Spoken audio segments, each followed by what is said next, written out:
So, kasabot ba mo sa akong story karon? Kasabot? So, actually, kani nga story, ako na yung pinaka-favorite na Bible story since bata pa ko. So, title ani is Queen Esther. So, atong bida for today is si Queen Esther. So, before pa siya nahimo nga queen, usani siya ka orphan nga girl. Ang orphan nga girl nga ni, meaning ana is wala na siya papa o mama. So, patay na yung papa o mama.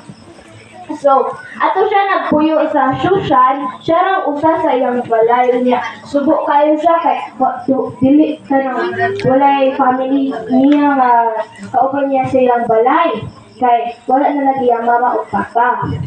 So, one day, Zia.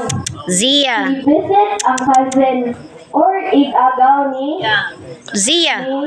Esther. So, before di ay nahimong Queen Esther yung pangal, yung name is originally Hadassah. So, kani si Hadassah, na siya igagaw na si Mordecai. Mo to. Kanang si Mordecai kay nag-uol siya kay si Hadassah ray usa sa ilang balay niya. Walay gakir sa iya ba. So mo to iyang giampon si Hadassah. Nya over the years went by kanang gipangalan ni Mordecai si Hadassah ug Esther. Ang meaning anang Esther is the star. So, sa meaning sa ngan nga Esther? Ha? Star. Ang meaning sa ngan nga Esther, star. So, ang ang trabaho sa iyang uncle Mordecai kay kuan ni siya kanang official ni siya sa palace. Yeah. Where siya kanang hatag og message sa king mo to. Yeah, one day, ang king sa Persia nangita og queen kay ang katong niagi nga queen kay bad kaayo. Kaya mo to nangita siya pinakagwapa, kanang smart na queen all over Persia. So mo to kanang nangita siya sa mga queen sa Egypt kapit, sa Saudi Arabia, sa Pilipinas, nangita siya. Kaya mo to, wala pa gyud siya nakita o kanang pinakaangayan gyud nga kanang babayi para gyud sa iyang usa na kanang iyang nakita. Kaya mo to, kanang suggest si Uncle Mordecai kay Esther na what is the kay mo apply ka maging queen? What is the kay maganahan ka sa king? Katawa si Esther nga. Manang mo kuan ay mo gustuhan mo ko sa hari nga. Ani ramang ko. Niya mo to. Ayon si Mordecai niya siya nga. Budi ako sabot nga ikaw din gihuwat sa sa hari nga maging reyna. So mo to ni subot na lang sa si Esther nga mo apply as a queen. So mo to gipatawag na ang mga kanang mga babayi nga call out para i-judge sa hari. So mo to may usa nga ni sud wa giganahan ang hari na usa ni sud wa giganahan ang hari. So mo to time nga ni sud na si Esther napawaw ang hari nga kabapahabaan nga bagi muto. Sure ko nga siya na yun, she's the one na nagyan ang hari. So mo to, siya na ang naging queen. So mo na to, naging Queen Esther siya. So, mo to, kanang napot kayo pa ila-ila niya nga person, kami si Haman.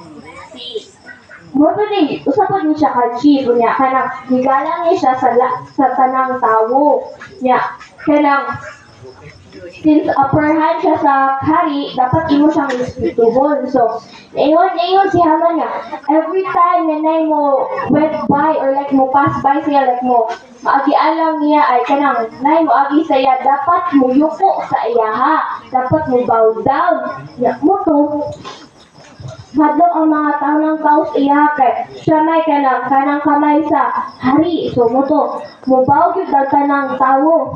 Unya kanang si Mordecai dili gyud ni siya muyuko sa lain except for God, except sa Ginoo. So moto, notin one time niya ni pass by si Mordecai kay Haman. Niya moto, na-notice ni Haman yun, wala lagi ni siya ni yuko sa kuha kay Jew daw si Mordecai. Niya moto, nasuko siya maayo nga. Ang tanang daw Jew kay patyon nako kay kanang nganong di man sila mo tahod ako nga ako daw kanang kamay sa hari. Nga mo to nasuko siya nga nag-order siya og decree nga ipangpatay ang mga Jew. Nga mo to naglock tanan ang mga Jew nya tungod ani nga message ay tungod ani nga kuan decree ni abot ni kay Queen Esther. Kay since si Queen Esther Jew pud ni siya pero wala lang kasagot ang uban. Nga mo to nabalakas si Queen Esther kay kanang napamatyon ang mga tao nila hadlok siya nga anak ang mahitabo.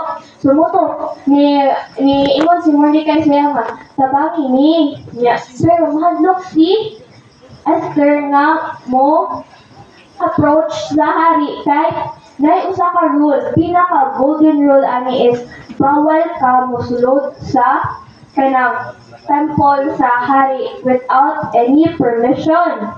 Ito, kanang hadlok si Esther first adto niya moto iyang giingaan ang katong messenger nga tanang mga tao, tanang Jewish people dapat mag-ampo ta continuously. So, mag-ampo sila for 3 days. Mag-ampo sila first day.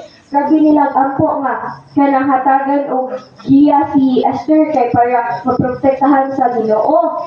Second day nagpray po sila kay para dili mapatay si Esther kay labaw kayo ang hari. Third day moto yung last day sa lang prayer.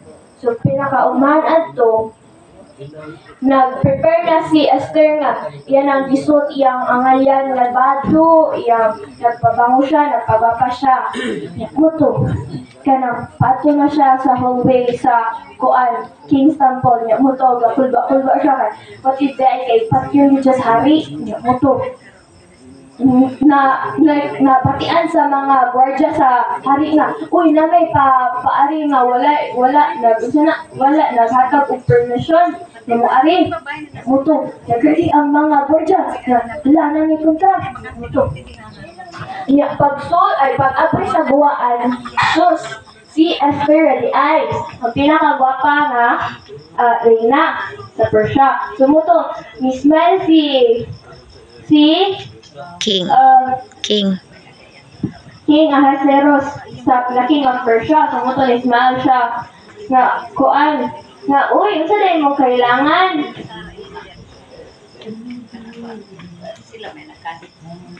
Dara. Ni Agi ay ni sud si Queen Esther sa King's Palace niya siya. So, unsa may kailangan nimo?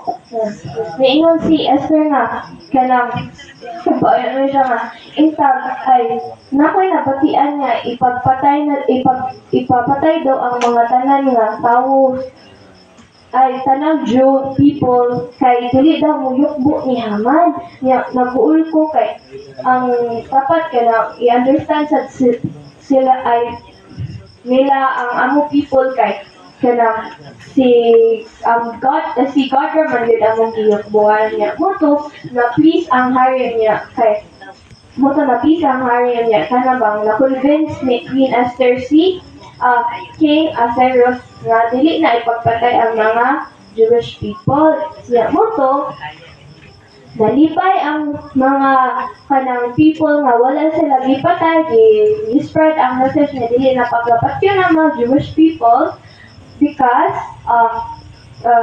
Queen Esther prayed continuously and she trusted the Lord very much. So, moto kung na may mga problema, mga asabo sa mga bumi, dapat at talaga lang iyak ko. So,